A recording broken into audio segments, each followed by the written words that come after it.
All thermocouples work the same way. They generate a small voltage when they are exposed to heat.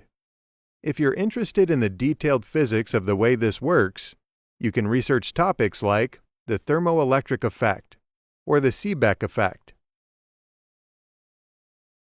But to put things in simpler terms, when you heat up a piece of metal, the electrons in the metal want to move around more and will tend to move through the metal away from the heat. Because electrons are negatively charged, the colder end of the piece of metal will have a negative charge compared to the hotter end. A thermocouple works based on the movement of the electrons in its metal wires due to the heat difference between the hot and cold junctions.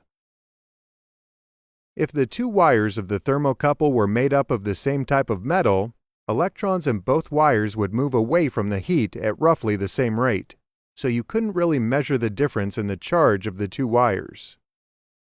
But if you recall, thermocouples are made up of two different types of metal wire, and those wires are connected together only at the hot junction, the sensing end of the thermocouple.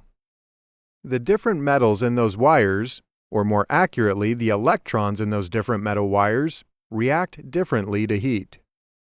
When exposed to heat, the electrons from one of the wires will want to move around at a certain rate. The electrons from the other wire will want to move around at a different rate. The wire that has the electrons that move more ends up being more negatively charged at the cold junction, and will therefore be called the negative wire lead.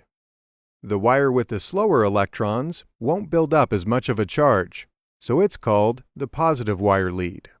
The difference in charge between the positive and negative wire leads can be measured and used to calculate the heat at the hot junction.